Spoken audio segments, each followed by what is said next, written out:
होने वाली बीजेपी महाराष्ट्र अधिवेशन में शामिल होने वाले हैं। बैठक में अमित शाह आगामी विधानसभा चुनाव के लिए 5000 से ज्यादा पदाधिकारियों को जीत का मंत्र देंगे। छेड़छाड़ मामले में बंगाल के राज्यपाल को क्लीन चिट, राजभवन समिति की रिपोर्ट में आरोपों को खारिज किया गया। वहीं तृणमूल कांग्रेस ने राजभवन समिति की रिपोर्ट को कॉमेडी बताया है। टीएमसी नेता कुणाल घोष ने कहा कि क्या ये कॉमेडी है। राज्यपाल इस मामले में खुद ही जांच कर रहे हैं, जो कि विचाराधीन है। झारखंड में अवैध घुसपैठ पर गृह मंत्री अमित शाह का बड़ा बयान। कहा, सोरेन सरकार में घुसपैठियों को शरण, आदिवासी बेटियों से शादी कर जमीन कब्जाते हैं घुसपैठिए।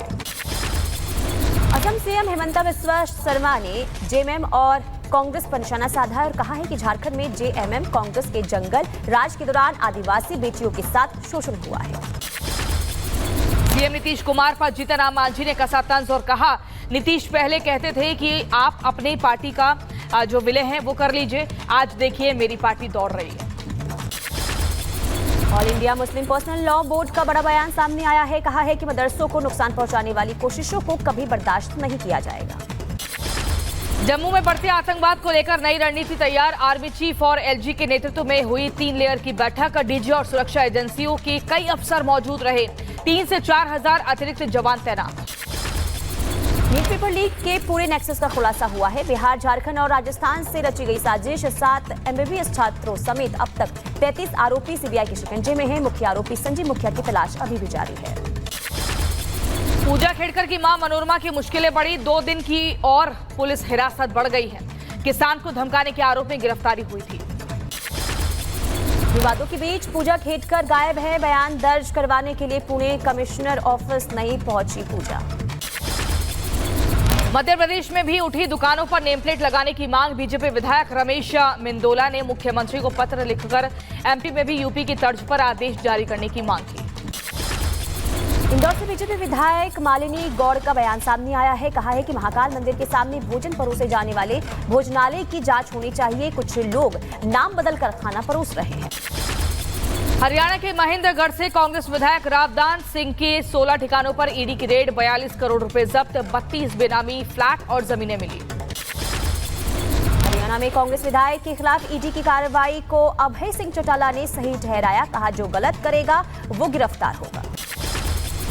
कल की फिल्म के मेकर्स को आचार्य प्रमोद कृष्णम ने थमाया। लीगल नोटिस लगाए। धार्मिक तथ्यों और किताबों से छेड़छाड़ करने के आरोप। यूपी के मुजफ्फरनगर में कावड़ियों का सड़क पर हंगामा। सड़क पर लगा जाम। कावड़ के पास मांस का कट्टा मिलने का आरोप लगा है। पुणे में तेज रफ्तार कार सवार ने बाइक को मारी टक्कर। हादसे में बाइक सवार 2 लोग गंभीर रूप से घायल हुए। कार चालक के खिलाफ मामला दर्ज हुआ। पुणे में एक और हिट एंड रन का मामला सामने आया है। कार सवार ने महिला को टक्कर मार दी। टक्कर के बाद महिला को पीटा गया। मध्य प्रदेश देवास में ड्यूटी के दौरान सहकारी बैंक मैनेजर ने कराई पैरों की मालिश। सोशल मीडिया पर वीडियो वायरल हुआ। यूपी के लखीमपुर में सड़कों से हटाया गया अवैध अतिक्रमण। सरकारी जमीन से अतिक्रमण कराया गया। मध्य प्रदेश के बड़वानी में कस्तूरबा आश्रम की 44 छात्राओं की तबीयत बिगड़ी। फूड पॉइजनिंग की शिकायत के बाद अस्पताल में भर्ती कराया। गुरु पूर्णिमा के अवसर पर पीएम मोदी ने ट्वीट किया, देशवासियों को गुरु पूर्णिमा की शुभकामनाएं। गुरु पूर्णिमा के मौके पर योगी आदित्यनाथ ने भी किया ट्वीट। प्रदेशवासियों को दी हार्दिक शुभकामनाएं। लिखा, गुरु पूर्णिमा गुरु पूजन का पर्व। सीएम योगी ने गुरु पूर्णिमा के मौके पर गोरखनाथ मंदिर में पूजा अर्चना की। पूजा कर बाबा का आशीर्वाद लिया। राजस्थान के सीएम भजनलाल शर्मा ने श्रीनाथ जी मंदिर में किए दर्शन। मौके पर आए श्रद्धालुओं से मुलाकात भी की। गुरु पूर्णिमा के अवसर पर श्रद्धालुओं ने गंगा नदी में डुबकी लगाई। हरिद्वार में जुटी भक्तों की भारी भीड़। उत्तर प्रदेश के अयोध्या में सरयू नदी में भी उमड़ी श्रद्धालुओं की भीड़। गुरु पूर्णिमा के अवसर पर लोगों ने किया स्नान। प्रयागराज में भी उमड़ा आस्था का सैलाब। श्रद्धालुओं ने संगम में लगाई डुबकी। गुरु पूर्णिमा के अवसर पर मंदिरों में भी की गई विशेष पूजा अर्चना। पंजाब में भटिंडा पुलिस ने की कार्रवाई। 3 ड्रग तस्करों को गिरफ्तार किया। मौके से 1.5 किलो गांजा बरामद हुआ। जौनपुर में पावर हाउस के पास थाना अध्यक्ष और ग्राम प्रधान के बीच झड़प हो गई। ग्राम प्रधान ने पुलिस पर गंभीर आरोप लगाए। बिजली कटौती को लेकर प्रदर्शन कर रहे थे ग्रामीण। गाजियाबाद के ट्रॉनिका सिटी में पुलिस और बदमाशों के बीच मुठभेड़। गोलीबारी के दौरान एक बदमाश गिरफ्तार हुआ। पकड़े गए बदमाश से पूछताछ कर रही है पुलिस। जौनपुर में जमीन विवाद को सुलझाने पहुंची पुलिस के साथ मारपीट हो गई। जवान और हवलदार पर डंडे से हमला किया गया। बवाल के बाद इलाके में सुरक्षा बढ़ाई गई। लखीमपुर खीरी में मामूली विवाद के बाद दो पक्षों में गोलियां चली, वीडियो वायरल हुआ। पुलिस मामले की छानबीन में जुटी। अंबेडकर नगर में पेट्रोल पंप पर दबंगों ने उत्पात मचाया। पेट्रोल पंप संचालक ने लूटपाट का आरोप लगाया है। पुलिस ने मामला दर्ज कर जांच शुरू कर दी है। मथुरा में दबंगों के हौसले बुलंद। बंधक आपको बता दें बनाकर युवक को कार में बेरहमी से पीटा। बदमाशों ने खुद मारपीट का वीडियो वायरल किया। पुलिस जांच में जुटी। गाजियाबाद में इंदिरापुरम पुलिस ने बड़ी कार्रवाई की है। बुजुर्ग महिला से चैन और कुंडल लूटने वाले दो बदमाशों को मुठभेड़ के दौरान घायल कर दिया। नोएडा में पुलिस और बदमाश के बीच मुठभेड़ हुई। पुलिस ने मुठभेड़ के बाद दो और बदमाशों को गिरफ्तार किया। यूपी के सीतापुर में प्रेमी जोड़े ने जहर खाया। इलाज के दौरान फरार हुआ जोड़ा। तलाश में पुलिस जुटी हुई है। रायबरेली में अज्ञात लोगों ने युवक को बंधक बनाकर नहर में फेंका। शोर मचाने के बाद ग्रामीणों ने नहर से बाहर निकाला। वहीं पुलिस मामले की जांच में जुटी। मध्य प्रदेश के रीवा से हैरान कर देने वाली घटना सामने आई है, जहां जमीन विवाद में जबरन रोड बनाने का विरोध करना महिलाओं को भारी पड़ गया। दबंगों ने आपको बता दें कि यहां पर मारने की कोशिश भी की और ग्रामीणों ने यहां पर जान बचाई। शाहजहांपुर में नकाबपोश बदमाशों ने घर वालों को बंधक बनाकर डकैती डाली। 1.5 लाख से ज्यादा नकदी लेकर फरार हुए। पड़ोस के खाली मकान के अंदर घुसे थे बदमाश।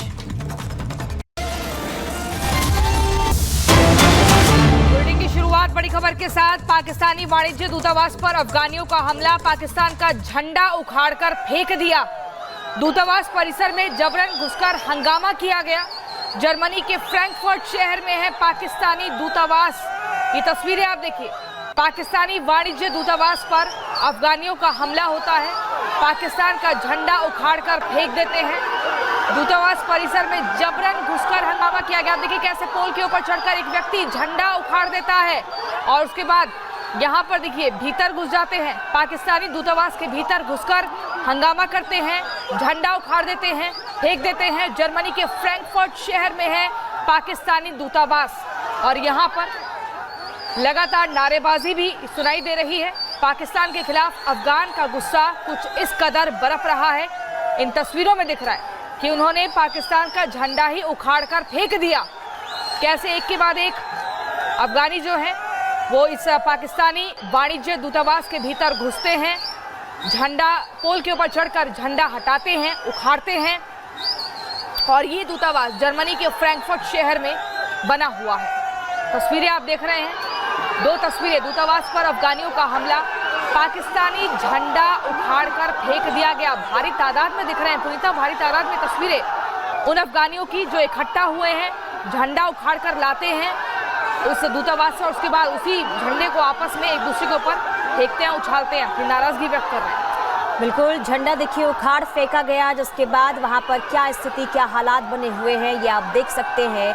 कैसे देखिए वहां पर दूतावास पर जो है रस्सियों के सहारे चढ़ा जाता है, पाकिस्तानी झंडा वहां से फेंका जाता है, उसके बाद वहां पर हालात जो हैं वो बिगड़ते हुए नजर आते हैं। तो पाकिस्तान के खिलाफ यहाँ पर अफगान का गुस्सा जो है वो देखने को मिल रहा है। गुस्सा इस कदर कि पाकिस्तानी दूतावास के अंदर ये इस तरीके से घुसते हैं और जो दूतावास के छत पर जो झंडा रहता है पाकिस्तान का, उसे वहां से नोच कर फेंक देते हैं और इसके बाद पूरा बवाल यहाँ पर शुरू होता है।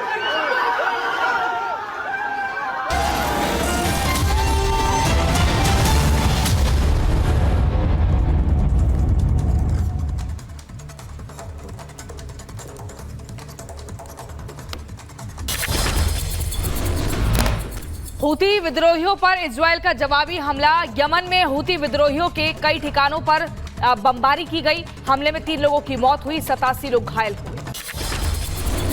हमले के बीच अलर्ट मोड पर इजराइल का डिफेंस सिस्टम। यमन में से आई मिसाइल को रोकने के लिए आसमान में नजर आया इजराइल का इंटरसेप्टर। यमन की हौदेदा बंदरगाह पर इजरायल का बड़ा हमला। तेल डिपो और पावर प्लांट को निशाना बनाकर बमबारी की। ड्रोन अटैक में कई लोगों की मौत की आशंका। इजरायल ने F-35 लड़ाकू विमानों से यमन में हूती विद्रोहियों के ठिकानों पर बमबारी की। तेल अवीव पर हुए ड्रोन हमले के जवाब में ये हवाई हमला किया गया। एयर स्ट्राइक पर नेतन्याहू की नजर। इजराइल ने 24 घंटे के अंदर हमले का बदला लिया। इजराइल के हमले से दहला यमन।